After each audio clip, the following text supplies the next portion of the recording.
John Reeves.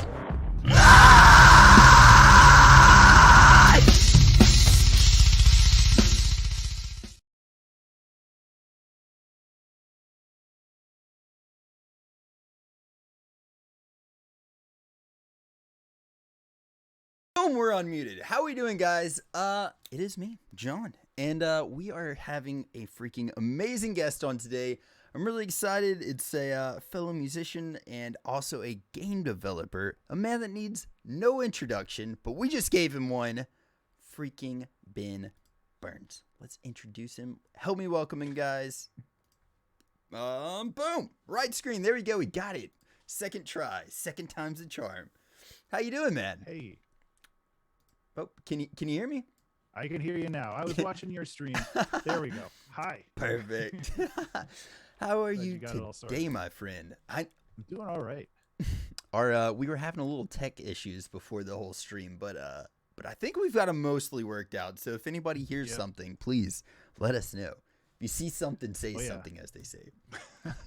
Yeah, audio routing is always a heck of a lot of fun. For real, man. Well, Ben, so there's a couple of ways we could start this interview. I guess there's a couple of different things that we could talk about, but I thought I'd leave this one up to you. Would you rather start with game development or music? Oh, well, I've been doing music for longer, I think. Depends on where you consider the starting point there. But I've been doing music for about 20 years, give or take. Started in high school, and it kind of shows my age a little bit, but that's okay. Hey, there you go. But yeah, exactly. It's experience. It's not age. And I have been kind of doing that ever since. I've released about 50 albums total. Oh my gosh, that's awesome. Some of them are pretty short. Like I work with game developers. I do small indie, soundtracks once in a while. So, cranking out 4 or 5 albums a year or more, depending. It adds up. I was actually really stunned when I found that out too. I put something out on Bandcamp I think like 2 weeks ago or a month ago, and I was like, oh dang, it's like 50 albums. That is awesome though, man. That is a huge accomplishment. 50 though, man, that is freaking awesome. So, and you said you've been doing it since high school. You've been going since high school. Yeah. Nice. Yeah, I my first song was actually written for English class. The homework was to take some story and reinterpret it into some other art form. And a lot of people did drawings or paintings and stuff like that, but I had just downloaded some scoring program. Oh, nice. For MIDI and whatnot. And I ended up writing this brass quartet because I was a trombone player in high school. So I had some background with music before then. But it's it just kind of grew from there. Man, I always heard one of my a band that we toured with, this guy's name, I think the older that I get, the more I realize this was not his real name, but his stage name was Nick Fury, right? And I'm like, now I know that cannot be his real name. But but he told me that's one of the easiest ways to actually write a song, as far as lyrically. He was the vocalist and stuff. And he was like, I could write a song about anything. And then he was like, give me a subject. And I was like, I don't know, Star Wars. And then he just he was like, the story's already written. You just kind of find a way to rhyme it. And so, I don't know. But you said you were kind of scoring the music though, correct? Yeah, in that one, yeah. The software that I used back in the late 90s was called Noteworthy Composer. You actually have a score, the 5 lines and the whatnot. Oh, nice. And you had to put in the actual notes, and that translated to MIDI, which went to your MIDI card, and it actually put out audio. Dude. So since then, I'm using more sophisticated software now. Though, I think going through that harder program probably helped you get ready for using these easier things now, native instruments probably was not even a thought back then, No, it absolutely wasn't. And yeah, I knew how to read sheet music and all that back then. I'm not as good at it now, but so that helped a lot. When I finally had access to a piano roll later in life, it was oh, this is so much nicer. Yeah, I don't have to translate between bass and treble clef and all this other crap. I just can put things in there. Yeah. Well, it sounds like you had like a little bit, at least a foundation of music before that. So where did you really get started in your musical journey? Like, where did music begin Oh for you? man. Well, when I was growing up, my dad played in some orchestras, not in any like big Hmm. ones, but he played in like city and I think some of the early state Hmm. orchestras and stuff in Minnesota. I live in That's really Minnesota. cool, though. Um, yeah, yeah. So I kind of grew up listening to classical music on records and jazz music, and whatever my dad wanted to listen to. That's Hmm. kind of what the house listened to. So that was a really big thing for me. Like I really wasn't exposed to a ton of pop music until I got like a job and I could drive around in the car by myself and like Yeah, put on yeah. the radio stations that yeah. So it's like one of those things where it's like I really grew up with this style of music, and that's probably kind of where I was exposed to most of the influences that I have these days. Yeah. That's cool background, though. I mean, like, that's a Yeah. really, like, well versed, music style. It's pretty awesome. Yeah, yeah, and like I said, I played trombone for like 8 years through middle Hmm. and high school, and I took some piano lessons. Like a Hmm. lot of my piano stuff is self-taught. Hmm. I'm not as disciplined as I probably should be, but it's still fun to play, and I enjoy doing it. So, Yeah. that's really the important part. Yeah, that's huge, man. Well, so, like, what type of music, uh, genres are you into nowadays? Like, what do you listen Oh to yeah. primarily? A lot of kind of ambient down tempo chill out stuff. Hmm. I really go all over the board. Like I'm not really a person just like I don't listen to this Yeah, or yeah, anything like yeah. that, because there's redeemable qualities in even music that you don't like. Like as a musician, like it's fun to like dissect a song as you listen to it, and it's Hmm. like, well, I like this part and I don't like this part, and stuff like that. I actually have a hard time concentrating on anything else when I'm listening to new music. Yeah. So like it kind of sucks, but when I'm working, like doing my day job or anything else, like I have to listen to like music that I wrote or music that I've heard 1,000 times before, because otherwise it distracts me way too much. Yes. And like my wife tells me this all the time. She's like, I really like the beat of this song. Just don't pay attention to the lyrics. And I'm like, how do you do that? How can you not pay attention to a certain part? Like, because like you said, Yeah. I just sit there and like I dissect things. I'm a really big lyricist, and like I don't know. I can't block out one part of the song from another. So, Hmm. Yeah. but yeah. So like kind of more. I guess, do you listen to a lot of like lo-fi stuff now? I don't know if it would be Yeah. like. Yeah, I actually released an album 2 years ago, a year and a half ago, called Mhm. Felt Cute Might Delete Later, which is all like lo-fi stuff. This is actually Yes. it's during right now it's November, so it's Hmm. the National Solo Album Month, Hmm. which is where I kind of do my yearly solo kind of project Oh, that's or cool. whatever. So I'm kind of in the midst of working on another album right now, which is kind of like contemplative, meditative Yeah. style music, which is a lot of fun. Dude, that's the kind of music I need in my life, my friend. Because I'll come up here and do like office work a lot of the times, and I just listen. Like, I'll put on lo-fi of like some type of video game lo-fi or something like that, or just something to kind of create that vibe. Just the kind of Yeah. chiller vibe. So that sounds Yeah, like for something I'm gonna sure. need to check into. And Yeah, I'll shoot you some links. yes, and I know you've got like a Bandcamp does that have all of your albums on it, or do you have Oh like? yeah. All right, nice. Oh yeah. Let me like if it's okay, I can just drop it in your chat real quick Yes, and you can just please, use for that for sure. show notes. Yeah, anybody Yeah. at all that wants to listen to it, please click on that as well too. And I like Yeah. as far as later, we'll actually upload this to YouTube, and so I'll make sure to put that link and then all of your other links in there as well too. Yeah, absolutely. I also earlier this year I released a little EP called Hey, Hmm. which also has like really down tempo lo-fi hip hop kind of stuff. Oh, that's So cool. that would be another recommendation if you're looking for that. If you're looking for super chill music, and this isn't like the Ben promotion No, stream. no, hey I man, want it to is talk about though. stuff. Yeah, let's do it. But I'm down. last year's solo album month, I released an album called The Moon Seems Unaffected, which is like doom Dude, jazz. If you've ever nice. heard of that before, I haven't you're necessarily heard that oh genre, but dude, I'm stoked to oh, hear it's it so though. cool. It's like 60 BPM jazz. Hmm. It's like super low BPM, and it's just Yeah, like really minimal arrangements. And it that was sounds cool. such a fun album to put together. Yeah. Um, it was inspired by a group called Bohren and their Club of Gore, and they have an album called Black Earth that is just Nice. phenomenal. So, Yeah, and go ahead. dude, with the composing on something like that, like I'm thinking like anytime I think of jazz, I'm thinking like sporadic drum beats. Like a lot of the jazz drummers are just like masterful drummers and like Yeah, yeah. and so like when you're writing something like that, are you composing all the parts? Are you doing like the drum beats, everything? I am. I'm Dang. programming the drum beats, Yeah. but they're based off of sample packs that I've curated. So Yeah. I've worked with a drummer to actually put together a sample pack of like brushed drums and Yeah. brushed toms and stuff. Mhm. So I have all of these bespoke samples. I just have to kind of put them together as if I were a drummer, but Yeah, I yeah. don't. For one, like my studio space is so small, I can't put a drum set in here. But I don't know if I have the coordination to do that at least now. I'd love to learn to play drums though. They seem like a hell of a lot of Right, fun. it is. Yeah, heck yes, for sure. But I mean, I think it's awesome though. Like that's kind of the age that we're in now, and I bet it's cool to see from where you started with like when you're saying that program that you were using kind of just had like Mhm. literally music theory, and you had to like know music theory, like your notes, your quarter Mhm. notes, and all that stuff, and where they were.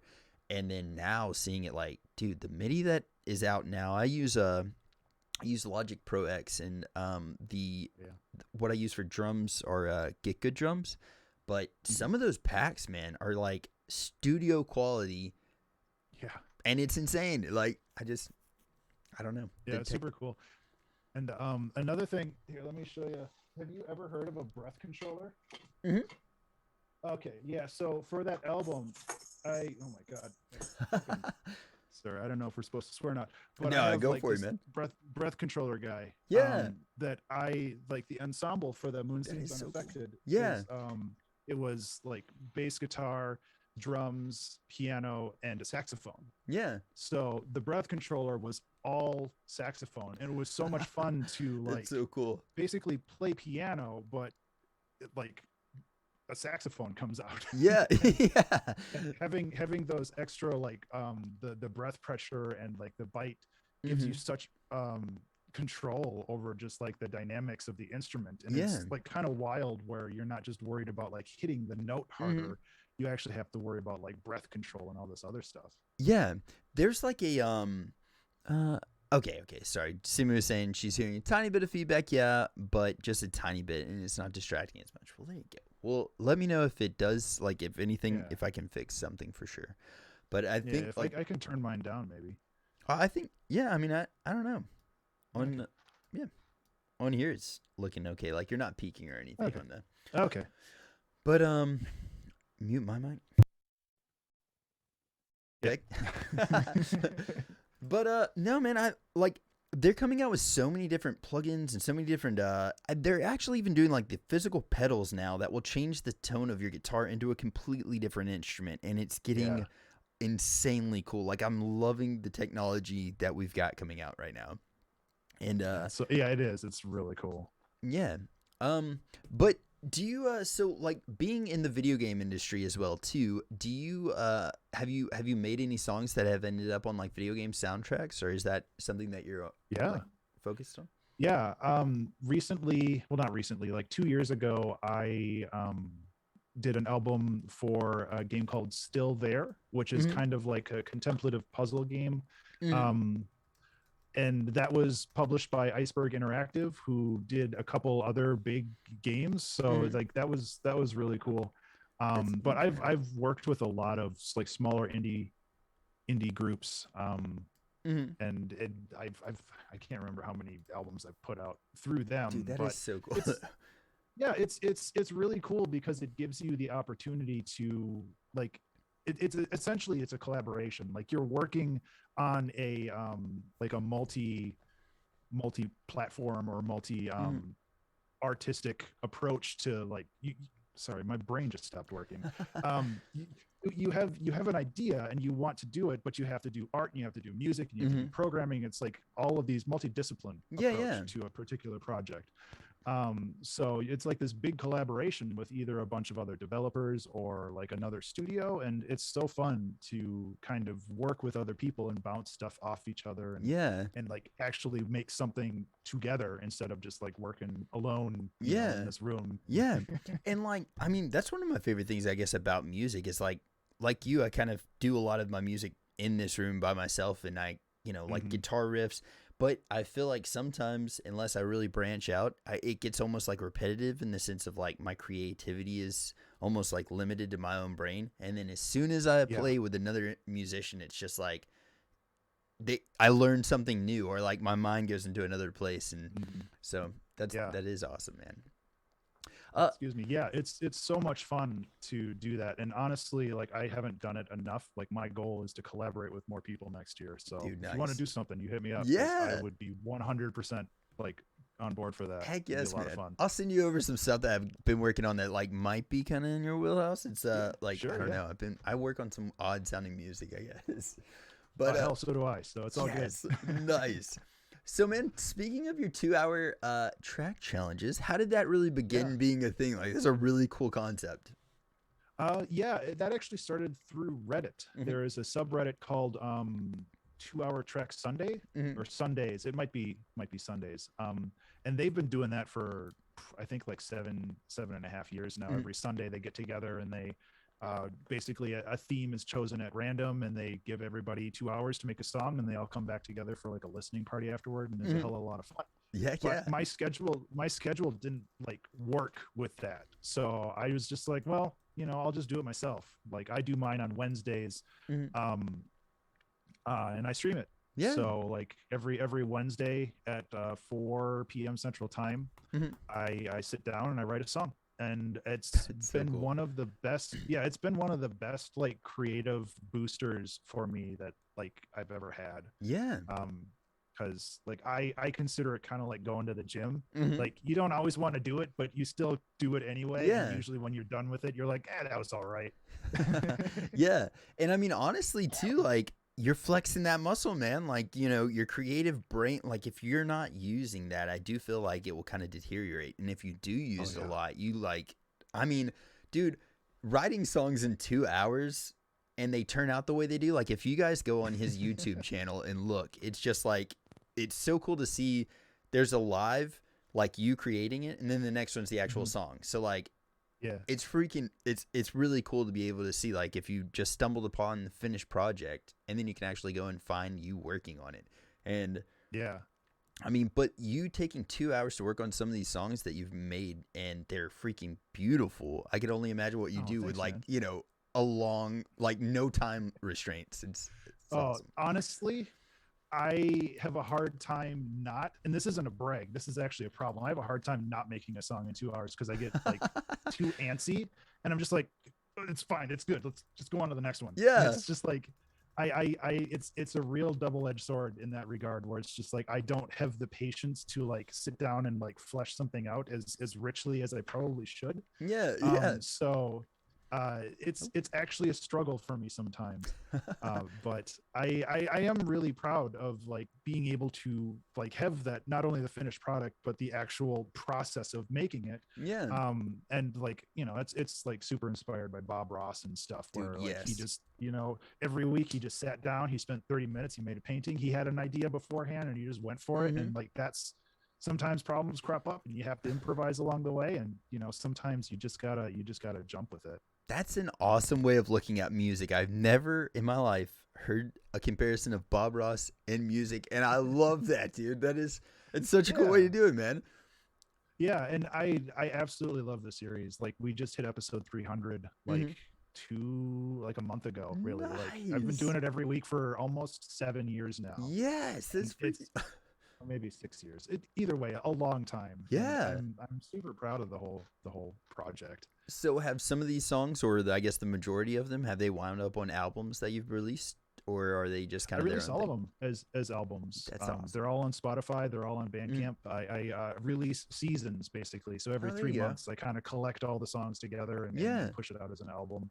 I do keep it like as a Patreon exclusive for a year or so I'm usually like a year behind on releases. But I think December 1st or December 3rd, volume 12 comes out. That is awesome. So yeah, it'll be super cool. It has a lot of fun stuff. One thing that I tend to do is I tend to like explore a genre. Like I get bored and I'm just like, hey, let's do some minimal house. And then I'm like, oh, this was fun. Let's do it next month or next week too. So there's like a month of minimal house music inside that album, inside of season 12. So yeah, that's cool. That's a fun one. I'm looking forward to. Yeah. Yeah. Very cool. Keeps it interesting. I like that, man. Well, are there so being in the gaming industry as well too, are there any games that have influenced you musically? Like, are there games that stick out to you that you're like, this soundtrack has just been like, Oh yeah. so? Yeah, Yeah. absolutely. Go ahead. Sorry. Oh no, I was just gonna say, like, I know for me personally, like Final Fantasy, that whole series, like the Final Fantasy VII one for me Oh is yeah. like that, and like I don't know that I would have been into music if not for that album. So, is there something like that for you? Yeah, for me, yeah, for me, it was the Fez soundtrack from Disaster Piece. I Nice. absolutely just love that soundtrack. It was like really fundamental, like and foundational for me Mm-hmm. as an artist, just to hear what he did with just with such simple instruments, because a lot of that was Native Instruments is massive, like Yeah. almost like 90% of that album is just massive, like him Oh, that's tinkering well. around with it and messing around with that kind of stuff. It was really cool. Yeah. Simi said, ask him about the song we made with random sounds we sent him. That session was hilarious. Yeah, so at the end of every season for the 2 hour track challenge, I do a Mm-hmm. community audio Mm-hmm. event, which is basically I just ask people on Twitter and on my Discord to be like, hey, just send me the crappiest audio that you can find or whatever's just floating around on your phone. Yeah. And I challenge myself to make a song using just those sounds. Um, sometimes it turns out really cool, and other times it's kind of a big old mess. But either Yeah. way, it's a lot of fun. Like you just sit down and you roll with whatever you have. Yeah. Um, yeah, sometimes I cheat and it's like, well, I didn't get any drums, so I'll find a drum loop and I'll add it. It's fine. Yeah. Like Yeah. all of this stuff, like all of this stuff, I'm not like trying to be like super serious about. Mm-hmm. Like it's like if I have to cheat, it's Yeah. fine. Like whatever. Like we're still having Nice. fun. There Like you who go. cares? Yeah. Dude, I like that aspect, and I like the style that you bring to that, because like, I don't know, there's some people that, in fact, there's a streamer that I'm a really big fan of. They're a guitarist, and they just do like metal guitar streams. That's pretty much all they do. Yeah. And every time I go into the stream, there's really, really hype, and it's a really cool place. But I didn't know this, but he's like very, like, I guess overly takes it too seriously, to the point where he's like, I'm probably gonna quit, and it's like, Oh yeah, why? that's no fun. Yeah, yeah. A song, It goes back to that like gym analogy where if you just yeah. like just completely blast yourself every week over and over and over, you're gonna burn Mhm. out, and that's Yeah, like that's harsh. yeah. It's just like you got to go in there and have fun. Sometimes you don't like hit your goals, but who Mhm. cares? Like you're still there, and that's the important part. Yeah, yeah, I totally agree, man. Well, how did the like actually composing music side of stuff start? Like, was there I guess did you start on like certain program, or you just like, how did that start out? Composing, Mhm. as in like making stuff for games, or just in Mhm. general. Yeah, yeah, I guess just in general. Yeah, I don't know. I've moved from a lot of DAWs over the years. Like I started with Noteworthy Composer, and I Mhm. think in the early 2000s I moved to Cakewalk Pro Audio. Oh, nice. There you go. And then yeah, and that was like when I finally got a piano roll. I'm like, oh man, this is way better. And then after that I moved to FL Studio, and I Mhm. was there for like 8 or 7 years, and then I finally settled on Ableton, I guess like 6 or 7 years ago now. Yeah. And just like in all the DAWs, like it really depends on your workflow. Like Mhm. they all do the same thing, like Yeah. Bitwig or FL Studio or Logic or whatever. Like Mhm. they all kind of do the same thing. It's just whatever works for your style. Yeah. Um, and for me, Ableton worked for me, Mhm. which is good, and it's been really great ever since. I mostly work with like Native Instruments stuff, Mhm. like the Complete and Contact and all that other stuff is just, I mean, that's really all I need, especially when I'm not Yeah. really doing orchestrated stuff as much as just like chill out and like Mhm. lo-fi and ambient and stuff like that. Yeah. There's more than I'll ever use in that pack. Dude, that is so huge. Have you seen, like, do you have the external or whatever for natives? Like the Yeah, external. I got the Oh my the God. external drive. Oh. I think for like Complete 11. I tend to skip a version, so I get 11 and then I wait till 13 comes out. And I'm like, Mhm. oh, okay, that's fine, whatever. Yeah. But yeah, it's so It's much. so massive, dude. And like literally you could go through Yeah. that for probably a lifetime and never use the same one twice in a song. It's insane, man. Yeah. But yeah, I totally agree with the statement that you said about the DAWs, like all pretty much essentially doing the same thing. And whenever I was a kid, I remember there's like a huge misconception of that. I remember just being like, I had Cubase and I thought, well, this isn't what the pros are using. They're using like Pro Tools. So I got to get Pro Tools, and I'm not a professional unless I have that, you know? And there was just a really big like industry misconception. But like you said, I mean, they're all of them essentially do the same thing. Yeah. Yeah, I Yeah. mean, like, people like crapped on FL Studio for a super Hmm. long time, especially when it was called Fruity Loops and all that Yeah, other stuff. yeah. Where it's like, oh, this is a That's kid's Fruity DAW, and it's Loops. like, no, Dead Mouse makes all his music on FL Studio, or at least he Yeah, used to. I don't know if he does anymore, I don't know. but I don't know if he switched. I don't really keep up with what he's doing lately, but it's just like he made like these huge songs, Yeah. and it's just like he's using a kid's DAW, and it's like, well, no, he still makes amazing music, Hmm. so shut up. Yeah, yeah. Have you seen, like, I guess since you've been in the music industry for as long as you have you seen like a really big drastic change, especially I guess maybe in the more even pandemic age? But have you seen a difference Yeah. in the way that people record stuff? I I don't know. Like, I think a lot of people are moving to stuff like Bitwig and FL Hmm. Studio, and I guess Ableton. The problem with Ableton is it's kind of pricey. Hmm. Like, the nice thing with FL Studio is you buy it once and you get updates for life, which is awesome. Yeah. Because it's like I bought it 15 years ago and I could install the newest version like right now, Yeah, and I yeah. could just be up to date, which is really That is cool pretty of them. cool. Yeah. So like I don't really know like trend wise what people are going to, but again, like my biggest suggestion is, like, if you're looking to find a DAW to use, just download all the demos and just spend a week with each of them and just be like, yeah, this one's all right, this one's Yeah. cool, I like the workflow here. It's like there's no like downside for that, especially if you're just starting out and you're not like locked into a particular thing. Yeah. Like, just try all of them, why not? Hmm. I was for the longest time I was using Cubase, and I think I actually Mhm. just right before I ended up switching to Mac, I had the I think it was like 10.5 or something like that. It was like the newer one that came out, and Mhm. I just dropped a lot of money on it. And my brother and our drummer, who is like helping us record everything, were both on Pro Tools, and they were like, "You got to get Pro Tools, man. We can't keep moving these files back and forth like Cubase and Pro Tools." So that's why we're on a Mac now. And I mean, I do definitely enjoy it, but dude, Pro Tools is it's different to, like, I guess a DAW is a DAW in a certain sense, but I had all the Mhm. hotkeys figured out for Cubase. I was like Yeah. completely drinking the Cubase Kool-Aid, and then Logic. And so I've been on Logic now for about a year, I guess, maybe a little over a Oh, year. nice. But I mean, it's gotten a lot more second nature to me. But man, Yeah.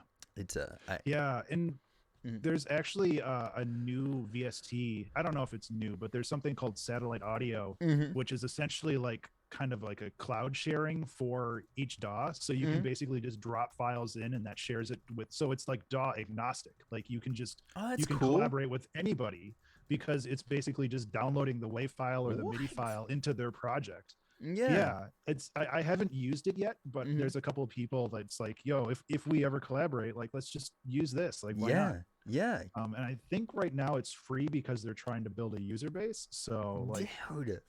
yeah, so I really want to try that. I think that'd be super cool. Yeah, we were trying a lot of it. Like, one of our big hangups that we were having was just like recording tracks, and then they'd send me the tracks as WAV files, but WAV files are massive, so like we had to go through freaking Google Docs and other stuff. So that Yeah, yeah. it got pricey and way time consuming. But like, I guess one benefit of having the same DAW is, like, with Logic, I can just now like just click share, and then I send the whole project over to him in like 2 clicks or something. So makes it a Yeah. little bit easier. But yeah, I don't know, man. I'm a really big fan of like knowing how, because I do a lot of takes, and I've watched your 2 hour stuff. You've got it like figured out perfectly, like how you can, like, all right. Sometimes. But so I'm really big on that, and like hotkeys for me are an essential thing, because like I'll play a guitar riff Yeah. and I'm like right on it. So like if I start it and I screw up just a little bit, I'm like, all right, back up, go back and just re-record it and just Mhm. keep doing it as quick as you can. But Yeah, with the takes on my end, I think it's kind of just having a lower bar set where I'm just like, yeah, that's good enough, let's just keep moving. And I think that that's still like a completely valid way of approaching music too, Yeah. because it's like, you can worry and you can nitpick about perfection forever, or you can just keep moving and you can keep making stuff, and it's Yes. like nobody's going to notice that it was wrong but Mhm. you. Yeah, yeah. So it's like, why bother? And like, if you're recording audio, it's a little bit tougher, but you can still go in and you can like tweak the timing of the Mhm. audio, and you can tweak like because with Ableton it's just warping. Like you can change like the position of the transients. You can Yeah. change like you can even pitch up and down if there was a note that you hit wrong. Mm-hmm. And it's just like, you can fix it in post Yeah. if you want. Yeah. If it's really bad, then you can re-record it. But Mm-hmm. especially with MIDI, like you play piano Oh, and you hit a man. wrong note, it's just like, oh, just click delete. Okay, Yeah. onward. Yeah. Like I definitely I got hung up on that kind of stuff where I wanted to get it perfect. I wanted to Yeah. get everything perfect the first try, or not the or the 30th try, really. But Yeah. kind of one of the things with streaming, it's like you don't want to sit there and do like 30 takes, because Yeah. that's kind of boring content. And Mhm. I don't necessarily worry about like what I'm presenting to the world through the stream, but I also want to make sure that it's not just like me hammering a 2-bar loop over and over and over Yes. trying to get the perfect take. It's Yeah. just like, it's good enough. If I really care after the stream, I can like really hammer it down and fix Yeah. it. But otherwise, just keep moving. That's fine. Yeah. Are there some streamers that compose on stream that you watch that you're kind of like draw inspiration from? I have a buddy called Slamhaus, Slamhaus. He's been doing Tuesday, which is very similar to what I do. Mhm. On Tuesdays, he just sits down and he writes a song. He doesn't have a time limit, Mhm. but he just takes as long as it takes. Sometimes it's like 2 hours, sometimes it's 8 hours, but he just Yeah. sits there and jams something out. And it's like he does a lot more guitar work, which Mhm. is like why it's inspirational for me. Like he does Yeah. a lot of cool stuff.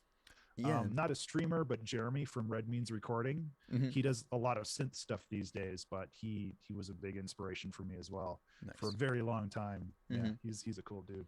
Heck yeah. Man, like whenever I first got into Twitch, I was really kind of like green to the whole thing, had no clue. Like I knew what Twitch was and I like the idea form or whatever of it, but my friend was like, I really want to be a Twitch streamer, and it sounded really cool. So I started looking into different people, and I found Mike Shinoda on stream is probably one of my favorite people to watch him record songs on stream. He did I think he's done 2 albums now that he's actually put out since he started doing it. But Linkin Park's guy, Mike Shinoda. But it was Gotcha. yeah, he I can't remember what channel a peek.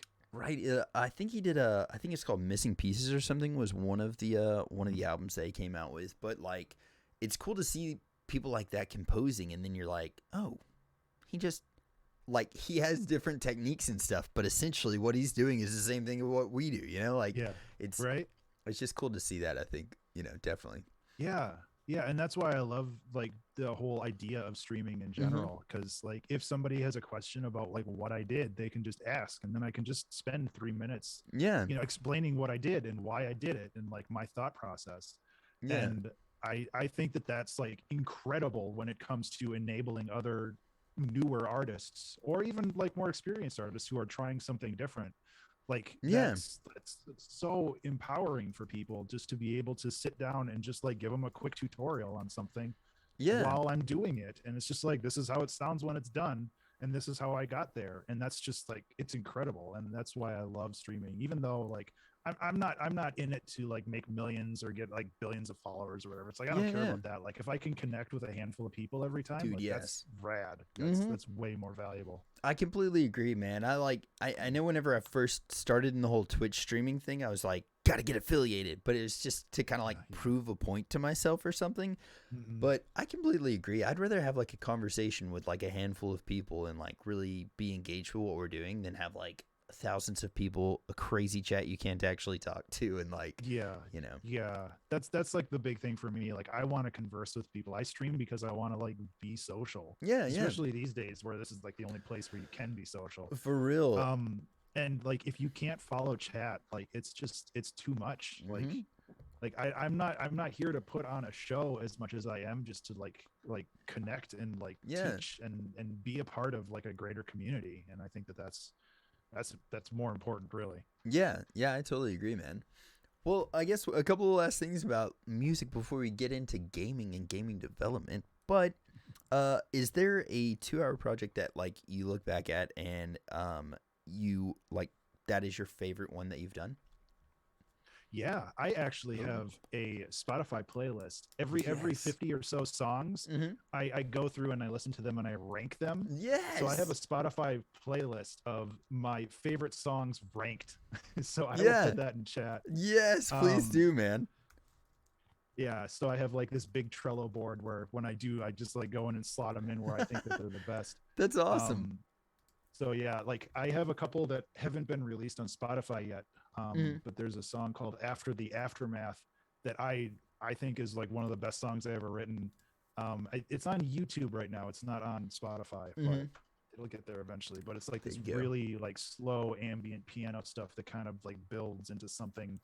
And it's wild to make like a 6.5 minute long song in 2 hours, but like when Yeah. you're doing that really slow contemplative stuff, like you can really like build up the atmosphere Dude, and you can get yes. some cool stuff going. Are you like, do your songs tend to have like a crescendo type thing, especially with like those kind of like, I guess, slower tempos? Do you try to crescendo them up, like build into something? Yeah, yeah, like when I'm making the ambient stuff and the down tempo stuff, like I'm trying to figure out kind of like if there's a story or something in the Mm-hmm. background, like not something that I'm explicitly talking about, but something that like I have in my head Yeah. that I can at least kind of convey through music. And Mm-hmm. that's like one of the reasons why I go by the name abstraction, because that's kind of what music is. It's kind of an amalgam of like your past experiences Mm-hmm.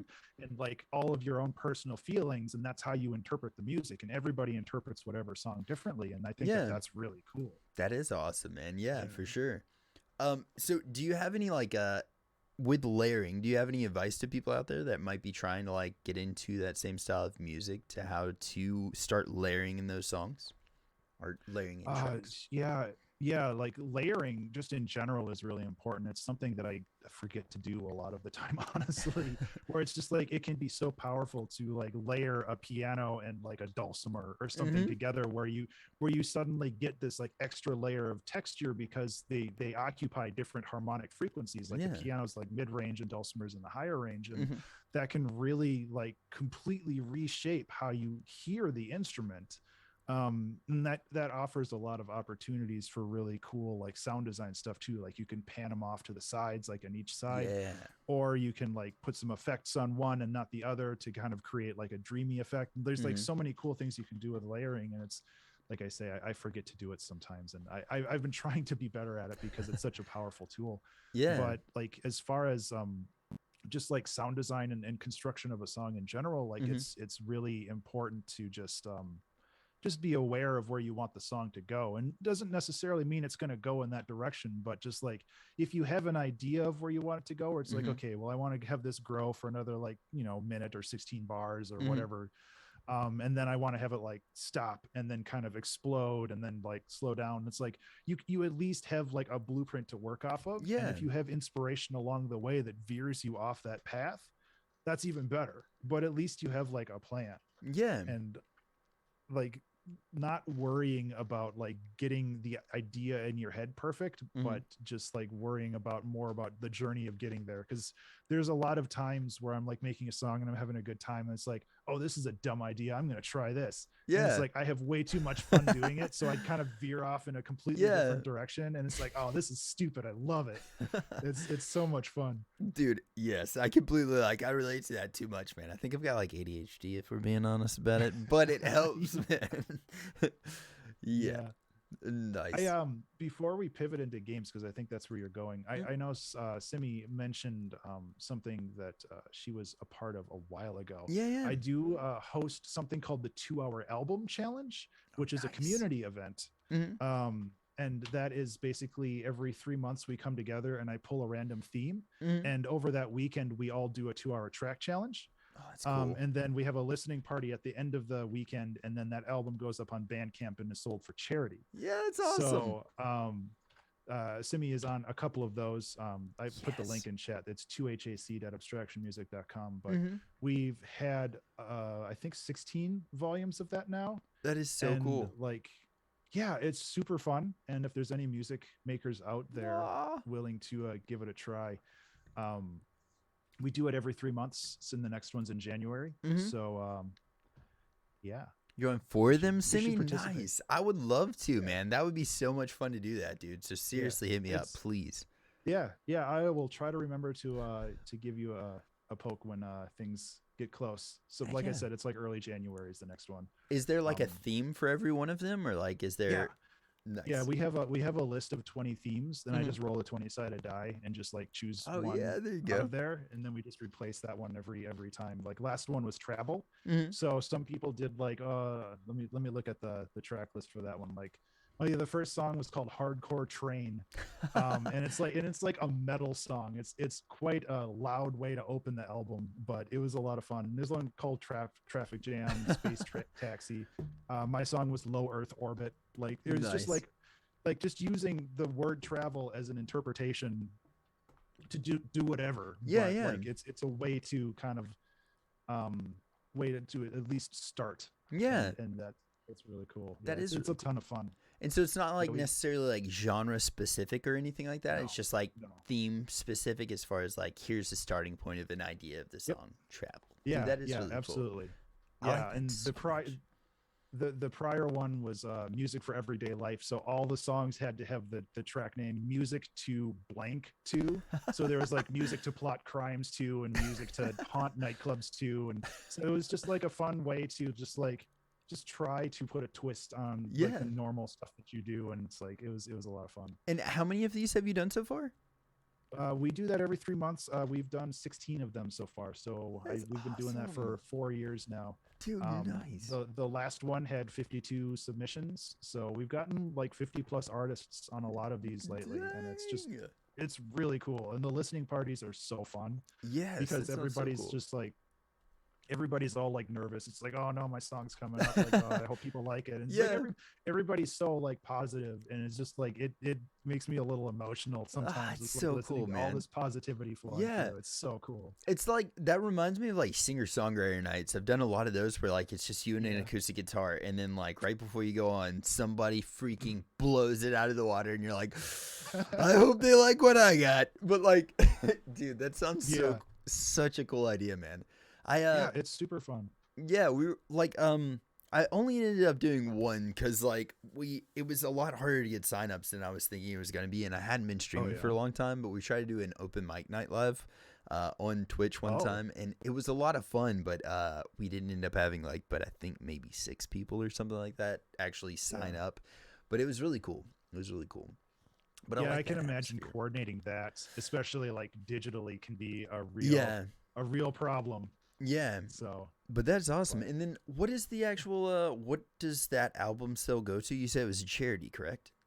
yeah, we send it to Angel of Hope, which is an animal rescue local to Oh, that's Minneapolis. cool. We've got several of our cats through them, and we love them a lot. So it's like Mm-hmm. we can toss some money back there. I think it's on the website. I think we've raised like $1,200 over the last Dude, couple of that's years. awesome.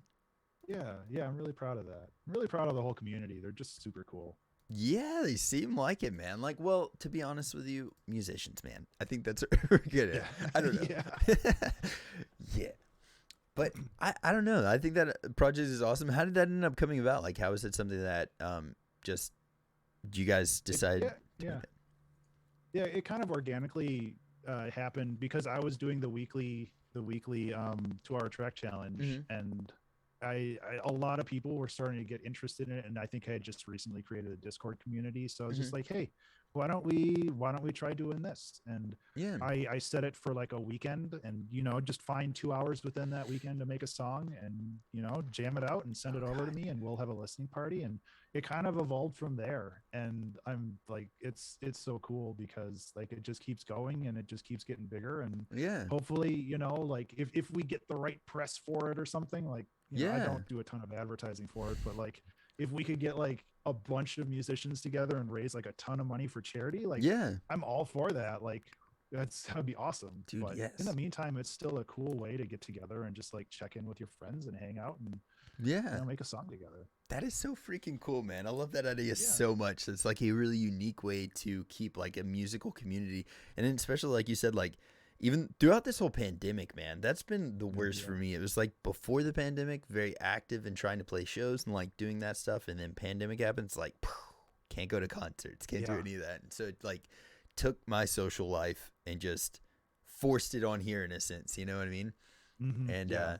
Yeah, it really does. But I've met a lot of musicians through Twitch as well too. That kind of like, I don't know. It's cool to see them like putting on a show on Twitch. You know what I mean? And like, I don't know. It's really cool. That's what I sent you that one time, John. Oh, nice. Yeah, Simi did send me a space song. Yes, there you go. Yeah, I think that was from the past challenge. Oh, hell, I'm not even following you, man. What the hell's going on? Yes, There we go. Brent with a follow. Thank you so much. Songbird said this, and I do want to tell you, like, I got a really stupid, funny story about, like, the singer-songwriter night stuff. But she said that Project Independent, everyone was afraid to follow up the black metal group. They all blew us out of the water, and like, so my musical roots, I'm like really metal oriented. So like, I've got like, I was in a like a thrash metal screaming band whenever I was in like high school. I was the vocalist and guitar player. And then I like got out of high school, went on tour, and was in this band for a long time. And then as soon as that band like broke up, me and my brother, like 2 weeks after that band broke up, which this won't sound crazy to you, but anybody else I've told, they're like, what? But within 2 weeks, we had wrote, I think 6 songs, acoustic songs together. And then we had played a show. So I booked a show like the next weekend.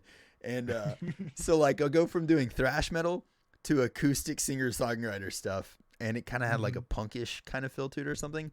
But man, singer-songwriter night, right?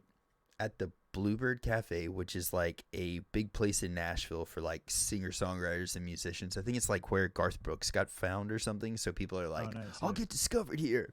So, dude, I'm like, maybe at this point, this is probably my 3rd time playing a singer-songwriter show, and it's like completely tearing me up. I'm like having panic attacks and anxiety beforehand. And right before I go on, it was just me doing like one song, and then my brother was going to come up after me and do another song. So like right before I come up, there's a 12-year-old girl that's like a Taylor Swift Jr., like crushing this song. And she's like, this song's about my father, and he passed away recently. And everybody is just bawling and sobbing by the end of this song. And I'm like, oh my God. And then I get up there and I'm like, like literally, I mean, she got a standing ovation. People were crying. I'm sure people were throwing money and contracts at her. And then right after that, I got up there and I was like, and I was like, well, this is a song I wrote. It's about my girlfriend, or like my ex-girlfriend at the time or something. I was like, it was so hard to follow up. So like, I kind of missed that awkwardness in a way. So it sounds like the listening parties you do would be like a good way to fulfill that for me. Oh yeah. It's a ton of fun. Like there's a couple people who have done these challenges before, and they're more like well versed with this, and they have like a 4 or 5 minute long song, and there's people that have 45-second long songs, and they're just like, I did my best, I jammed it out as much as I could. Like, you know, it's all skill levels, and like it's super fun. And I order the songs in which like the order that they were submitted. So it's like I'm not like playing favorites and putting the good ones first or whatever. It's just like, you know, whenever you put your song in, that's where it's going to go on the album. And sometimes that leads to some really weird transitions, and that's okay. And sometimes it leads to some like really cool transitions where somebody has like this ambient ending and somebody else's song starts with like an ambient so cool thing. It's just like, oh man, I didn't even think that those are 2 different songs. It just felt like one flowing thing. It's like, that's really cool. Happy accidents, man. Exactly. Back to Bob Ross. But yeah, it's super fun. I have some of those listening parties on my YouTube channel too, if anybody wanted to check those out. Like I have the chat up, and I have like a visualizer going, and we just sit and just talk for 2 hours or however long it takes to go through the songs. That is awesome. Yes, I definitely want to check that out, man. Your YouTube has so much content on it, by the way. Like, you are crushing it as a content creator, man. Like, jeez, I got on there, and normally whenever I get a guest on, I'll do like a deep dive. So I'm like, let's find out what you first posted. And man, my fingers were getting tired. I was like, oh my God, we got to go back. Well, yeah, I mean, if we have 300 episodes of the 2 Hour Track Challenge times 2, because it's the production and then the actual finished thing. And then I've done like inspirational YouTube videos, and I did like Let's Plays for a while, and I was like, oh, this isn't going anywhere. I'm not going to do this. But yeah, it's just, I have a surprising amount of content on there, and it's not really Yeah, intentional. It's just like I want a repository for it because Twitch is a little unreliable for sometimes with real that kind of though. stuff. Yes, Yeah. man, my gosh. Like I don't know.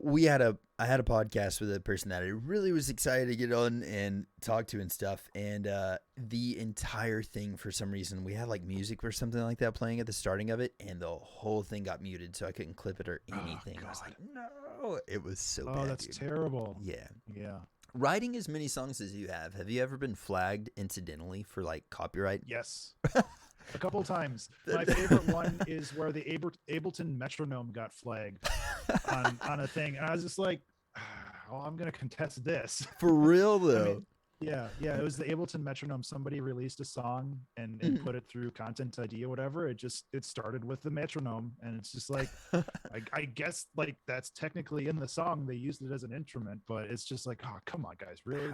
Yeah.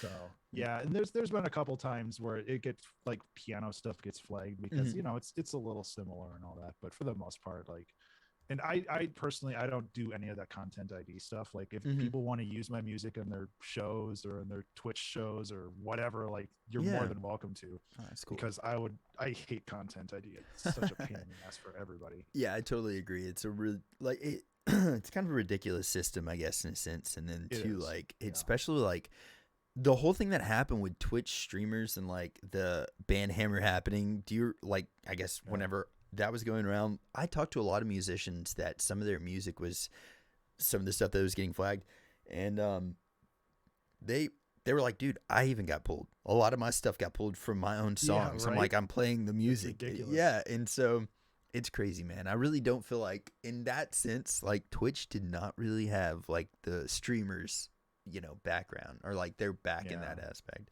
And plus, like, They didn't, but it's not their fault. yeah, either. yeah. Like that's just like legally, like Mhm. if you go by the law, that's what it is. Yeah, And yeah. that's just they were following the law. I mean, it just sucks for everybody because Yes. Twitch looks like the bad guy. Mm-hmm. All the streamers look like bad guys because they had to remove all their VODs. Yeah. It's just like everybody lost Mm-hmm. for that, and like for what?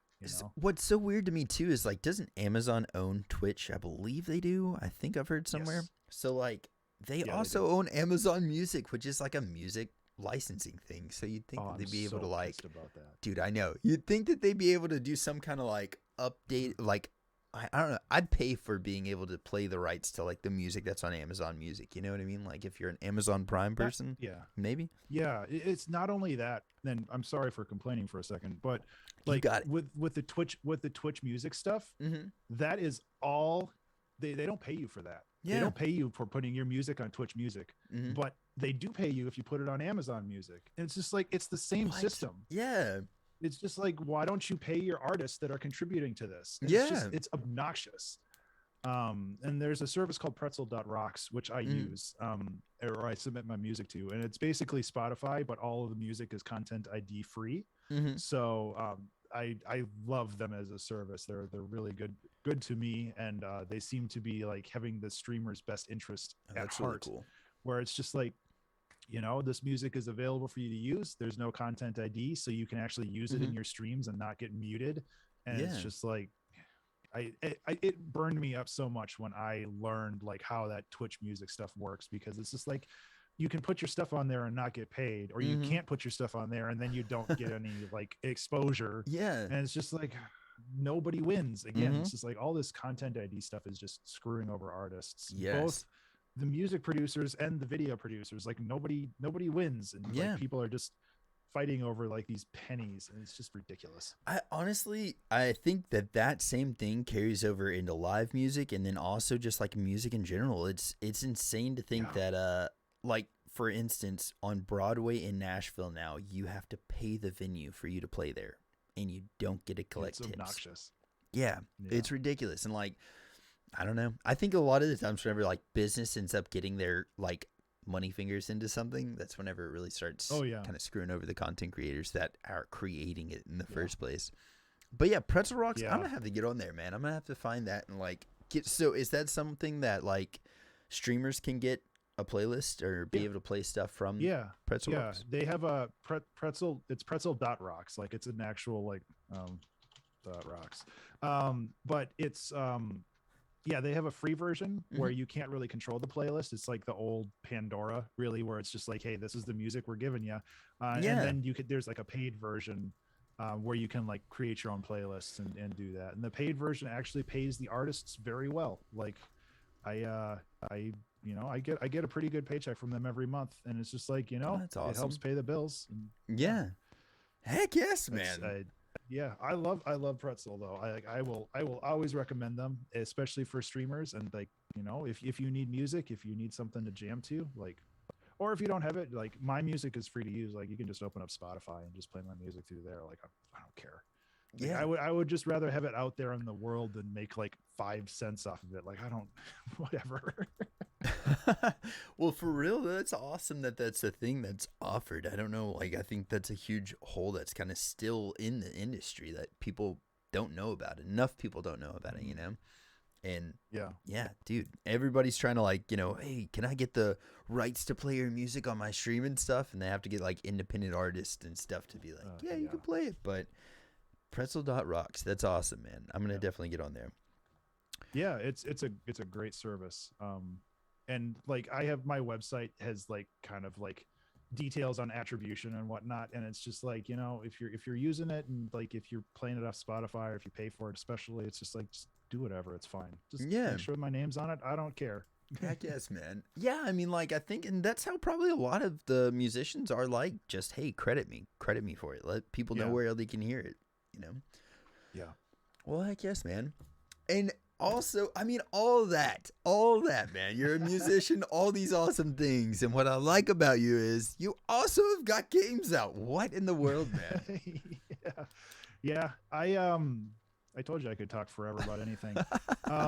But yeah, like I have been doing game development, I guess, professionally for like 4 or 5 years now. I released Mm-hmm. a game on Steam called Color Jumper, which was recently put out on the Switch. Mm-hmm. And that is kind of a hardcore precision platformer like Super Meat Boy and Celeste and some of That's those so other cool. games.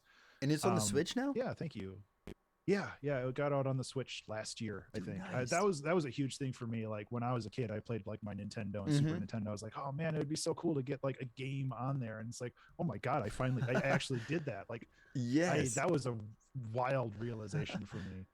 And then last year I released a game called Death Drives a Bus, Mm-hmm. which is a little kind of chunky not platformer, a puzzle game where you're death, but your horse gets sick, so you have to drive a bus around and collect souls, and you have to Nice. deposit those souls to like heaven or heck.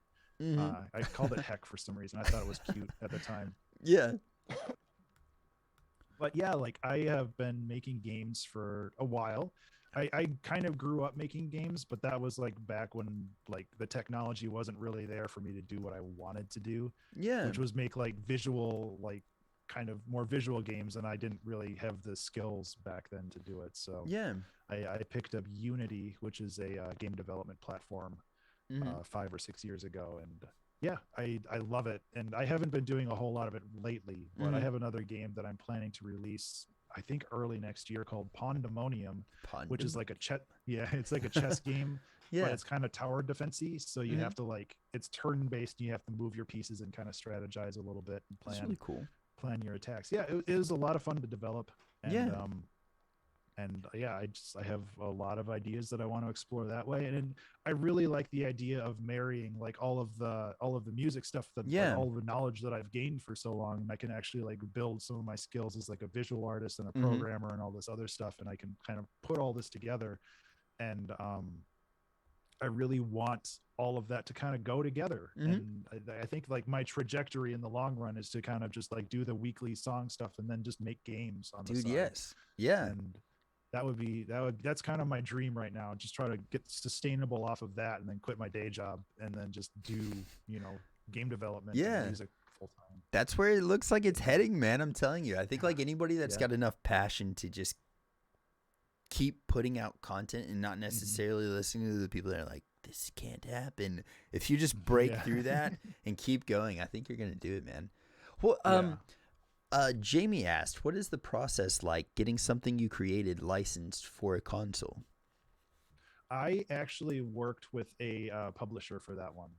He was just starting out with like licensing and pushing games to other platforms, Hmm. so he wanted the practice, and I was just like, yeah, I would love to get this on there. And Hmm. we kind of worked out a deal for payments and all that. And he Yeah. he kind of did the heavy lifting for that. But generally what you need is you need a developer's kit. Hmm. With like the Xbox, I think you can just download it. Like you don't even Oh, have that's to really cool. do much beyond that because it's Windows based. Hmm. But for like the PlayStation, for the Switch, you actually have to get a console that was designed to be developed on, Oh, dang. and then you can like upload your game to that and you can test it Hmm. directly on there. Hmm. So usually there's a bit of an upfront cost. Like the Switch developers kit, I think is like $300. It's like basically buying another Yeah, Switch, yeah. except it's a little bit more open. I've submitted a request for one twice now, and they keep denying me. But I'm just going to keep asking until they give it to me. Yeah.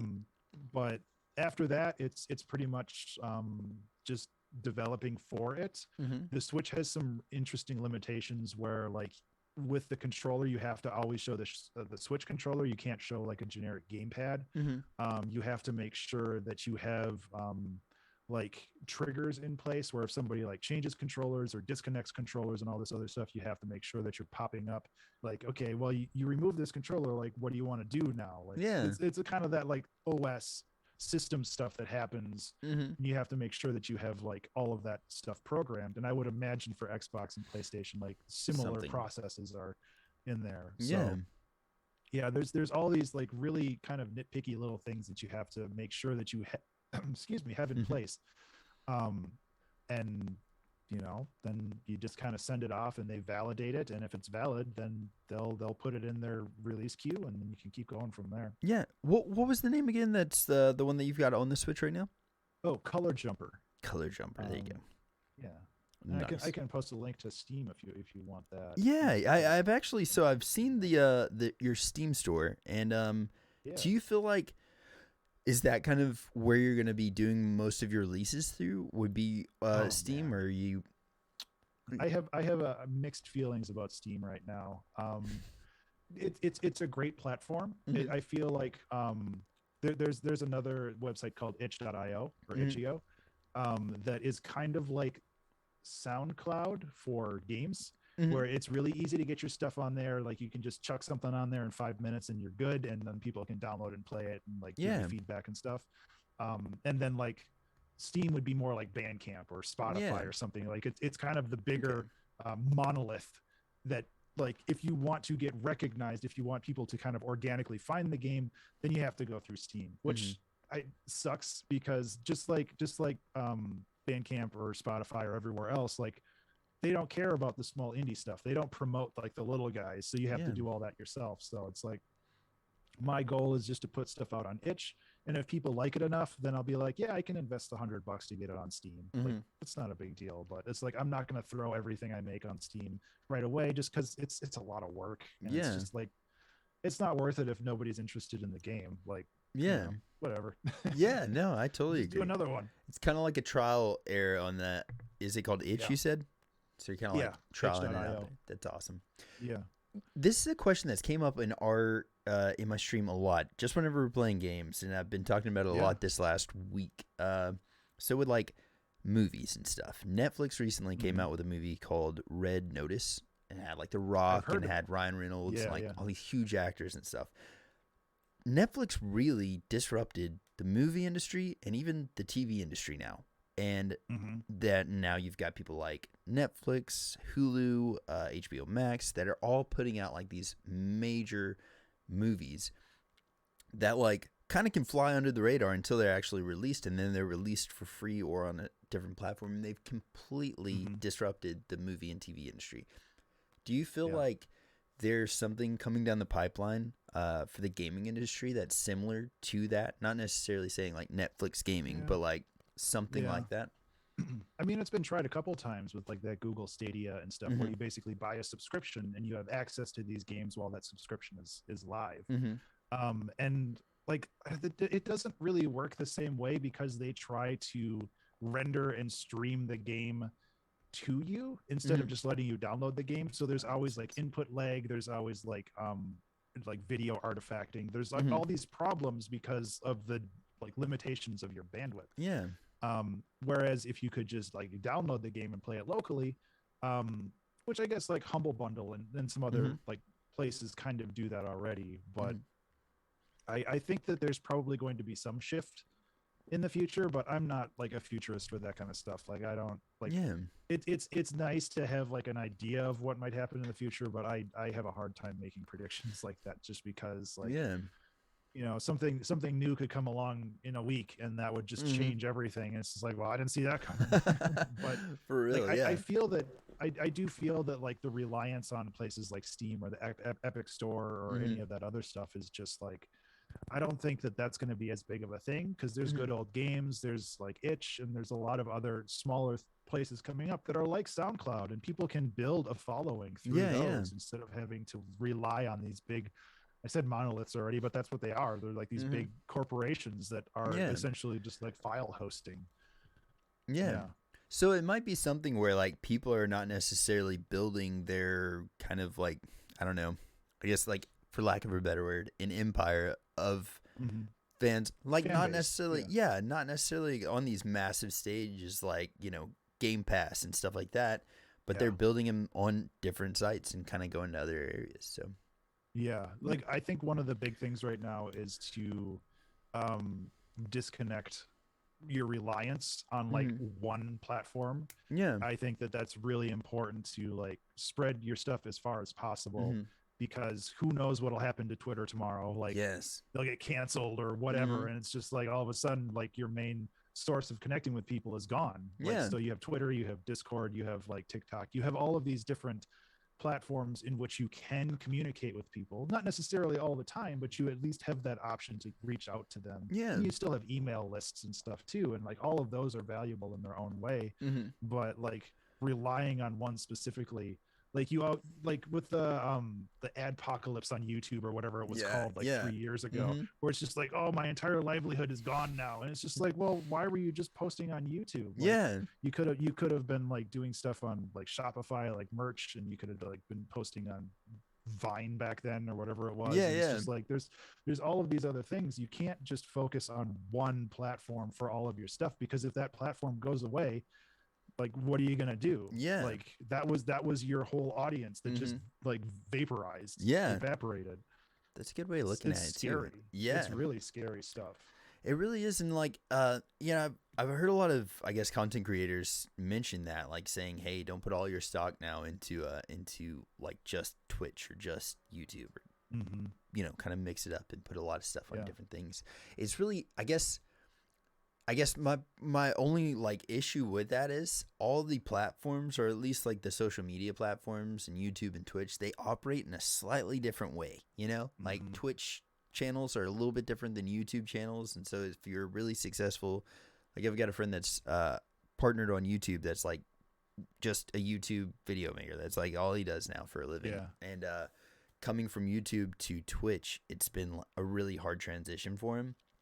And yeah. but yeah, I mean, I totally agree with you. I think not putting all your eggs in one basket, especially in this like newer generation, is a really good idea. Well, Mm-hmm. Yeah. so with gaming and game developing, what got you started in gaming? Do you remember like some of your first games that you played? Oh man, I when I was growing up, I had a Commodore 64, which is Yes. an incredibly old system. I think I still have one in my like closet upstairs. I don't know if it Nice. works. But really, like my first system was a Nintendo. And I played like Mario, and I played Duck Hunt, and I played Tetris, and I played like all Yes. the classic games. I remember getting like Metroid for my for Christmas Mhm. one year, and I just like played it all weekend. And like back then you don't have the internet, so you don't have a guide, you don't have Mhm. like a way to get through the game. So I just ran in circles probably all weekend. But like those types of games, it's like that's kind of what I grew up on. And Yeah. I was just fascinated with the idea of being able to like tell stories that were interactive in some way. It's not like watching a movie or a TV show. You're like engaged with it. You're moving through the plot like physically, like you're Mhm. actually like acting and reacting with the plot of the game. And it's like fascinating to me, and that always kind of stuck with me. Yeah. And then growing up, like I learned to program in QBasic, and I made like little text-based games, and I was kind of like figuring things out back then. And it kind of fell off my radar for a long time when I was going through high school and college and stuff. Like I just didn't have time to make games. And like I Mm, said, the technology wasn't there. Like there wasn't something like Unity back then that kind of yeah. made all of the complicated parts of the game engine, like all of that was taken care of for you. So all you had to do Mm, was put the content into it. yeah. So but with Unity, like discovering that 5 or 6 years ago, I had the ability to just kind of take my ideas and then just put them together in the game and not worry Mm. about like, well, how do I render this image on the screen? It's just like, oh, that's kind of taken care of for you. You don't have to worry about that.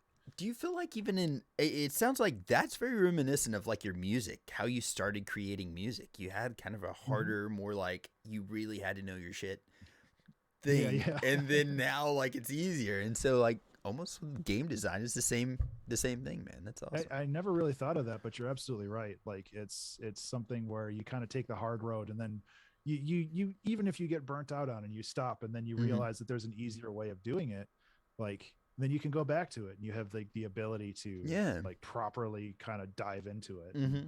yeah, I guess you're right. Where I kind of had a similar road that I took for those. It's Yeah. cool. I didn't think of it like that. I've like I tell this to people all the time. Like I used to skateboard growing up. I was like competitive skateboarder. I like went to Nice. competitions and was like really into it. And I think it's like a lot of it is like learning to not give up just because you're not really getting it right off the bat, you know, and just Mhm. persisting through like with skateboarding, like I'd fall, like smash myself on a half pipe and stuff and just be like, I almost had it and just get back up Yeah. and try right again, you know? So like, I don't know. I really think that that same mentality is like a lot of what you're going through. Like Oh you yeah. just kind of learn the hard way. And then now you're like, you guys can't figure this out, you know, or something. I don't know. Yeah. Well, I'm sure you've watched Tony Hawk videos where it's just like he just bashes his head against the wall over and over and over until he Yes. gets it. And when he gets it, he's just like, and he just walks away. He's just Yeah. like, I'm done. I'm so Hmm. fucking done with this. But I did it, so I don't care. Yeah.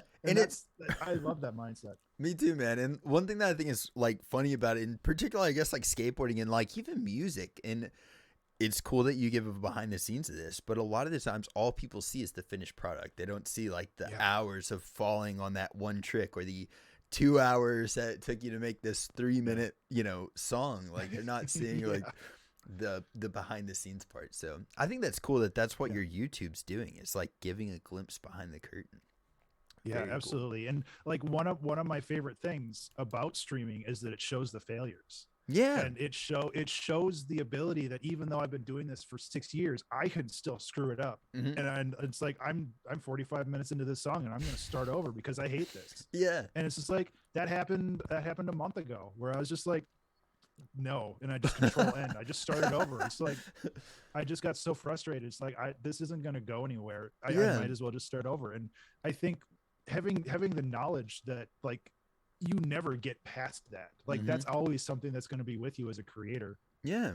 that sometimes you just need to be like, you have that threshold and you're just like, this isn't going anywhere. Mhm. I just gotta start over. And Yeah. even the failures, like just like you were talking about doing takes on the guitar and me doing takes on the piano, it's just Mhm. like I can get this right, I'm gonna get this right. And sometimes you struggle and sometimes you just have a bad day, but the Yeah. idea that you go to the gym and you do your thing, Mhm. and that's winning the challenge. Like just going and doing it, it doesn't Yeah. matter if you finish with a good song. It Mhm. just matters that you just started and you finished something. Yeah.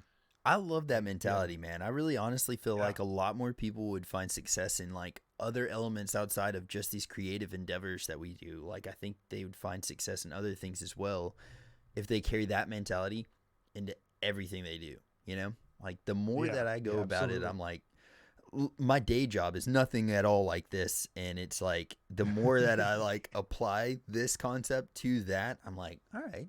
Like I had a meeting the other Yeah. day, and I was terrified before I went into this meeting. I was meeting with like a business, like the owner of a building company, like a home building Yeah. thing, and before the thing, having a panic attack, just freaking out, and then I like went in there and I was like, all right, we're like streaming right now. We're just gonna talk to these people like I'm streaming. Yep. And I like walked out of there patting myself on the back for like the first time probably ever. I was like, dude, you just crushed that. Yes. So like, Yeah. I don't know, man. Yeah. I mean, I would say like 50% of the time when I start streaming, I'm like, oh God, I don't want to do this today. Mm-hmm. But like 5 minutes in, I get into that zone and I'm just like, oh yeah, yeah, okay. And then you Mm-hmm. get the momentum and then you just go. And I think streaming specifically has given me a lot of like social skills Yeah, in yeah. general, like being able to just talk and being able to like talk decently. Mm-hmm. I think that that's really valuable, and that definitely translates into just being in on a meeting with 20 Yeah. other people and trying to present something, and just Mm-hmm.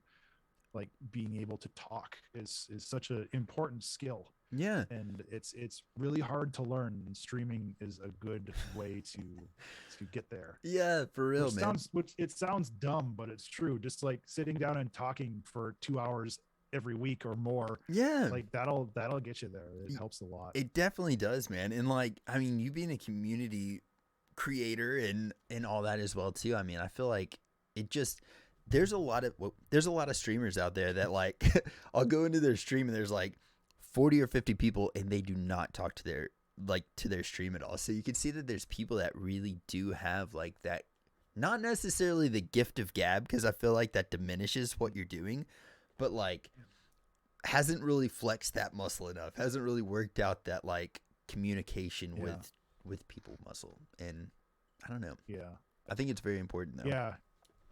Yeah. Like if you wanted my tips on Mhm. how to, Yes. especially for creative stuff, um, I have like 3 layers that I tend to do. Mhm. The first one and the most important one for me is interacting with chat, whether or not that's like responding to a question or telling a story, like to entertain. Yeah. After that, if I don't have anything actively happening with chat, I tend to go and I talk about like my process, like Mhm. what am I thinking while I'm doing this, Mhm. and that tends to kind of fill in that air as well, where I'm just like, okay, well, I feel like this piano part's fine. I need to go and work on the pads to kind of fill out the middle spectrum of the audio and all this and stuff. And if I for some reason either don't have the energy or I just don't really know where I'm going after that, I'm just literally talking about what I'm doing. It's like, okay, well, I'm going to play some piano now and I'm going to work on that. Like the goal, and it's not necessarily to fill in dead air, like this isn't radio or whatever. Like, Yeah. sometimes it's just nice to listen to the music, but like I try to at least always be narrating either what I'm doing or I'm talking about like my thought process behind it, or I'm Mhm. interacting with chat.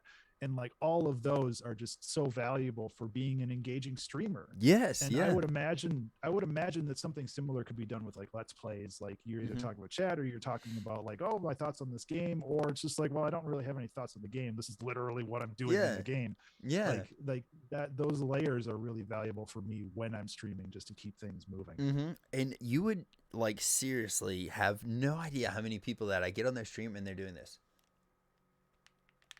And they're not talking to Yeah, their right. chat. They look like they're a fish. And I'm like, what are you doing, Yeah, dude? I'm popped in your Yeah. stream. Talk to me. And then like you post something in their chat. They don't even read it. It's like, all right, then. I guess that's what we're doing. Yeah, like the but- whole point is to engage with people. Like, Yeah. that's the whole point. That's why you're there. Yes, I'm serious. This could turn into just a streaming intervention thing where like, here's what you're doing.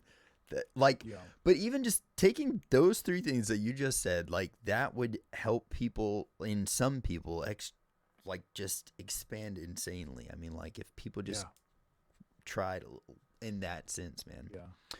But Well, and it's not always just trying or not trying. Like sometimes you get Yeah. like social anxiety, and Mhm. sometimes you just want to stream because you want to like be a part of somebody else's day, and that like Yeah. that makes sense. Like I used to like watch the Game Grumps. Like I used to just have them on Mhm. in the background because it sounded like my friends hanging out in the other room. And it's Yeah. like, sometimes you get lonely, and it's nice Mhm. to have that happening. And it's just like, that's fine. Mhm. And but you have to engage with people. You have to be a part of something. Yeah. So it's like it Yeah, all depends. It depends on the type of stream that you want to do, I guess. Mhm. But very for the true. most part, engagement is important. Yeah, very true. Well, let's see here. Another question. This is actually one that we had from chat. But what was your favorite part of the game development process? Oh man, I can't say the music because sometimes I get really frustrated with that. I really like I really like the idea of taking an idea of like a cluster of game mechanics and turning that into something that's like interactive and Mhm. something that you can actually play and have fun with. Yeah. And like just like making songs, like coming up with ideas is easy, Hmm. but like executing those ideas is what takes the skill. And like I'm still learning that skill, honestly. Like Yeah. that's something that I'm still getting used to. But I really like the idea of like just having a thought and then spending a weekend to realize that thought into a basic like concept, Hmm. and being like, oh, this is fun, or oh no, this is not fun at all, and Yeah. then you can like just drop it. But it's a lot of fun to be able to just have those ideas and be able to realize them and have the Hmm. skills to be able to realize them. And I think that's really what most of the joy of making art in general is. It's just like having an idea and just like turning that kind of ephemeral thought into Yeah. a reality, like something that exists, and you're like, oh, I made this, and that's really cool. And then you can share it with your friends, and like you can like have this kind of experience that you share with other people. Yeah. Yeah, I totally agree. All right. Okay. Here we go. Exact opposite question. What was the hardest part for developing a game? Oof, these Oh, the art questions. probably, The art. which is wild. I went to college for a graphic design. Like Oh, I nice. traditionally I like went to college for graphic design, but I Hmm. make music on the side and I do programming as a day job. So like, Oh, who the hell dang. knows what my profession is? Um, but like some of the art stuff is tough for me just Hmm. because like I enjoy visual design, but I can't say that I'm very strong at it. Hmm. But it's a lot of fun to do it, but I struggle the most with most of the like the visual stuff when it comes to making games, which is Yeah. why Color Jumper is like visually simplistic. Death Drives a Bus is like low resolution pixel art, which is a Hmm. lot of fun and a Yeah. It challenge was, in itself. But um it was definitely not as much of an ask as like doing like full resolution art. yeah. And then Pandemonium's just a chessboard, like That's cool that's not hard. though. That's awesome though, man. Do you Yeah, ever like for future gaming projects, do you have like any have you thought about like collaborating with more, I guess, on the artistic side of things? Have you thought about like I yeah, that would be a lot of fun. I want to be comfortable like with what I do before I start roping other people into my yeah. projects though, or like collaborative projects, not necessarily my projects. Mhm. Because I worry that like if I'm not comfortable with a particular thing and I struggle with it and I'm just like, ah, screw this, and I drop it, which has happened before. Yeah. I don't want to leave somebody else in the lurch. Like I want to Yeah, make yeah. sure that when I work with somebody, like we're working together and like Mhm. we complete the project together, and I'm not culpable for something like that where I'm just like, oh, this is dumb, I quit.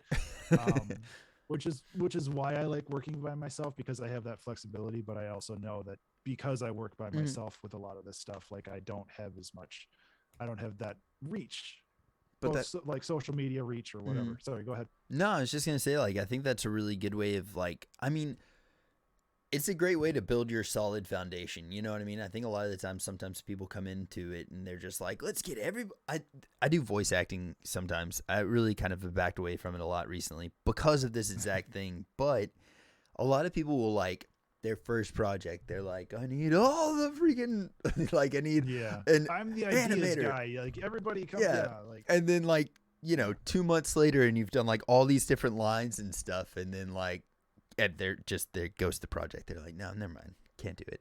And so like yeah. it's No, better I've that you've got that yeah. foundation that you create, and it's probably better that you're going about it that way. Yeah. Yeah, and I think that it's also important to have that foundation just so you know the language that these people talk. Like Mm-hmm. when you talk to like a visual person, you want to talk about like color curves, and you want to talk about like the rule of thirds and all of this other Yeah. stuff that isn't really necessarily something that you know from the music world or the Mm-hmm. programming world, but you have enough of knowledge of that to at least kind of translate what you have in your head to somebody else. And Yeah. that's like, and as a voice actor, I'm sure you've run into problems where it's just like, oh, make it like darker or gruffer, and it's just like, Mm-hmm. well, that could mean like six different things. Like what exactly do you want? Yeah. And that's like, I used to do web design, and I ran into that Mm-hmm. a lot. It's like, it needs to pop more, and it's like, what the hell does that mean? Yeah. So it's like Yeah. you just change the colors around. It's like, is this what you want? It's like, Mm-hmm. no. It's like, okay. It's like, that's, yeah. So That's being very able true. to communicate with people and like having that like vocabulary is so important. Mm-hmm. But yeah, even just like with the self-sufficiency stuff, I can at least get something down where it's Mhm. just like, this is my idea, like the visuals are rough but they work. And Yeah. then, if everything comes together and I like it, then I can go and like talk to a visual artist and be like, okay, this Mhm. is what I have, can you like make this look better? Yeah, yeah. And then we can like work together on that. Mhm. So Yeah, like so kind of in the same sense, me and Just Sammy, we work on a website called GG's .tv, and so like it's a social media for gamers kind of website. And mhm. but I do the same thing. Like anytime that there's little things that we're like, oh, does anybody have ideas for the website? How can we change stuff? I'll literally take a screenshot of the actual website, and then I'll just like fix it how I can, like on my phone. Like I'll edit it on like Snapchat or something, and Mhm. then I'll send it over to them, and they'll like people that can actually do something with it. But Yeah, it's dude, you don't know how valuable that is, like for I real, think because it's so much better to do it visually than give them a list of bullet points and be like, oh, I yes. want this down like 50% and all this other stuff. It's just Mm-hmm. like, it's so ambiguous, and it's so Yeah. hard to like translate those like bullet points into actual visual changes. But if you have, even if you just do it crudely and you just like Mm-hmm. take this block of text and shove it down here, like that's so much more valuable. Yeah. Like you have, I don't think you have any idea of how important that is.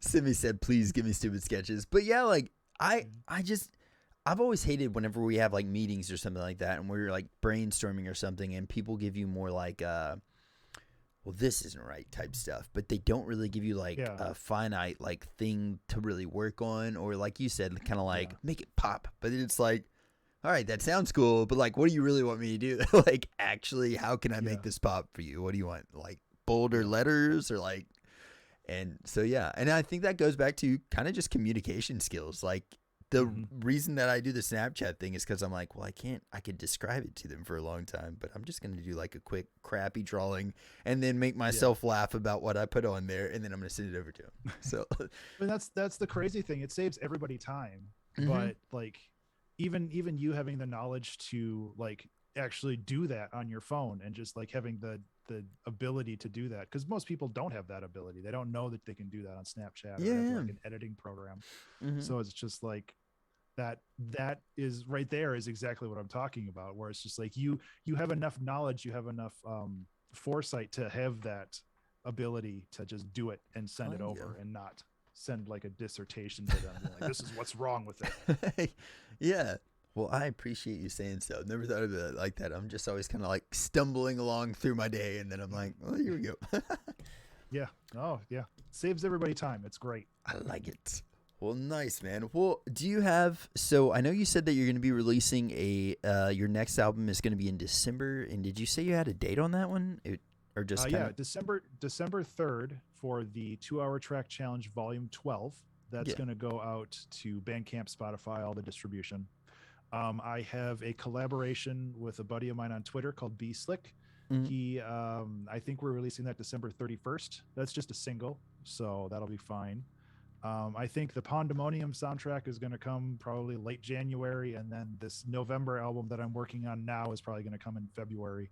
So I've got Dude. like this backlog of releases. Like it's Yeah. crazy. Like I don't intentionally do this, but all of a sudden, like I have this backlog of albums. And it's just like, Mm-hmm. man, I can only release like one thing a month if I wanted to like properly promote it and get Spotify to like properly like get it like up on their system and everything. It's just like Yeah. there's a limit to how many things I can put out. And like again, it's not like a brag. It's just one of those things where if you like write a song every week, all of a sudden you have this huge library, Mm-hmm. and it's just like where is all this gonna go? Yeah. And it's crazy. It's super cool, and I'm really pleased with how everything's coming together. So yeah, like follow my Spotify or whatever. I guess you can go Yeah. to abstraction.rocks, and that's my Spotify. Extraction.rocks. Yep, abstraction.rocks. Nice. And that'll bounce you to my Spotify, and you can follow me there, and you'll always get updates. I guess that's how social media works. Y- I don't know. I have such a hard time. It's not like I don't care about self promotion. It's Mhm. just like, hey, go to this website and click a button, and it's just like that. It feels very impersonal. I don't like doing that, but I know that it's important for engagement, because like all of the algorithms on Spotify and Mhm. YouTube and all that other crap, it's just like that's what they care about. Oh yeah. But it's like, no, I don't want to do it things that way. But you know, I what are think you it's gonna do? like it's funny because there's I guess, creators and promoters out there. Like some people are just naturally really good at creating, but they're like, dude, I've created it. It's done. I don't really want to push it. And then there's people Yeah. that are like, that's golden. Let's get it out there to the masses. And there's, I guess, Yeah. you just got to have the two different skill Yeah. sets matching up, you know? Yeah, I always struggle with promotion. Same with like Color Jumper and all the other games that I put out. It's just Mhm. like I put it out there, I toss a link on Twitter, and I'm like, okay, fine, that's It's whatever. done. It's like Yeah. it's out there, it's done. Like I'll go on to the next one. And Yeah. initially my thought was like, over time when I release something, I'll get a few followers and they'll probably check out my backlog if they like what I do. And Mhm. there's all this other stuff. And it's just like, that's the long game, and it works. It's just it takes a long time. Yeah. I totally I'm would. impatient. Yeah. I could definitely imagine, man. I mean, like, but that's awesome, though. Well, Yeah. and then so music, you've got those releases coming out, and then with gaming, you said that you're working on a new game. Do you have like an idea? Is it anywhere close to like, hey, there's a release date coming, or what are your thoughts? With Pandemonium, I'm hoping for like a January or February release. Like Mhm. it's 99% done. I just need to like finish a couple tweaks and finish it and get it out there. Um, I have a couple other ideas for games. Like we did some game jams earlier this year. I Mhm. made a game called Hyperthread, which is kind of a mix between like a skill shot kind of game where you have to click at the right time for the bullet to kind of weave through stuff, mixed with like a cookie clicker incremental type game Mhm. where like you have to accrue resources through like buying things, which gives you more resource. I don't know if you played cookie clicker before or any of those types of games. Back in the day, for sure. Yeah. Yeah, so it basically you have to earn like material Mhm. through that, and then you can spend that material to shoot like enemies and Mhm. buy upgrades and stuff like that. So there's ideas for that, and I have a couple of other ideas that I want to do. I really want to Yes. like reduce the scope Mhm. of the games that I make, Mhm. because like the 2 hour track challenge, I just get distracted, and I'm just like, oh, this is taking too long. I just want to do something else. Yeah. And it's a real problem for me, because I don't think I could handle making a game over like the span of 3 years or anything like that. I would either get burned My out or gosh. distracted by something else. Yeah. Yeah, Color Jumper took like 2 years to make, and that was like my first game, and I Mhm. never want to do that again. At least until I have like funding. Like if that was my day job, yeah, Yeah, sure, yeah. I would do that. But Well, in comparison, then, how long did Death Driving a Bus? How long did that take to create? that took about 9 months. Dang. I started that in February of 2020, and I released it in November. Mhm.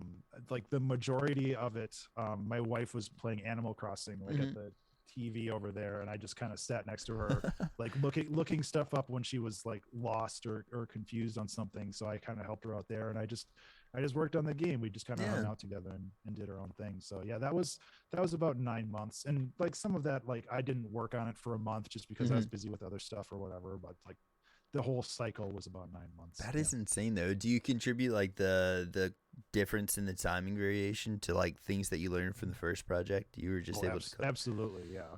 Yeah, Really like cool. you streamline a lot of things. Like I look at the code for Color Jumper now, and it's just awful. Like it's just a mess. And even like looking at the code for Death Drives the Bus or even Pandemonium, like I Mhm. look at it now and it's like I learned so much through the process of making these. It's like I know Yeah. the next one is going to be so much faster, That's so much awesome. more streamlined. Because like with a platform like Unity, you can build tools in Unity Mhm. that like extend the actual platform, so you can like build things that make your life easier in the future. So like I Yeah. can just copy paste big blocks of code from my prior games, Oh, just that's cool. chuck it in there and be like, I don't have to make that ever again. And that'll Yeah. save me like 3 hours of work. So God, it's man. really cool. Yeah, that's an aspect that I feel like I really need to like try to learn more a lot about by coding. I am like horrible with Yeah. coding, and it like Simi tried to send me some stuff for a newsletter that we're working on, and dude, it is like worse than Chinese. It is like so much harder for me. I'm like, oh my god, but that's awesome. It's definitely a different way of approaching how to write, if Yeah. nothing else. Like it's basically, I mean, they call it a language for a reason. Like you're basically talking the language that the computer reads and translates into their own commands, and it's definitely a different way of thinking. But I think that it's important. I mean, there's there's a whole rant there that not rant, but there's a whole like side thing there about like learning to program and how valuable it is. Even on a Yeah. basic level, it's just really important. I definitely need to get more onto that or like learn a little bit about it. I think like Cindy would be a really good person to show me some more stuff. But she's like decades beyond me with like Oh, just yeah. how smart she is with it. It's ridiculous. PHP is hard, but I got the basics. She literally sent me a thing. She was like, "Oh hey, just fill in these things," and then I opened it up and I was like, "Oh well." I don't even know where to fill in things at. Literally, she's like, just post your JPEG stuff in here. I'm like, Yeah, no clue. I'm over here like throwing papers at the wall and stuff.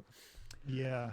I'm not a big fan of PHP. I grew up like using it too, and it's a very unforgiving language, Mhm. and it's very hard to dissect where the errors are coming from when you do have them, which is often. Yeah. So I'm not a big fan of it, but it's definitely powerful, and it's definitely like something that you need to know if you're working on server side stuff like a website. So I get it.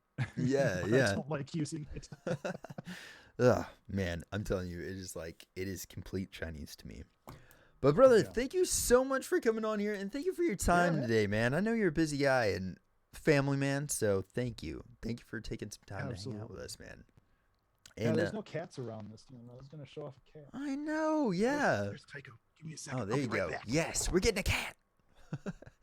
Battlescar, we've been talking about video games. He is a game developer and music. He and a cat lover. Oh my god, Thank you, he's so Tycho. cute. I can't hear you for a second while I'm turning my other speakers on. Freaking Tycho's too cute.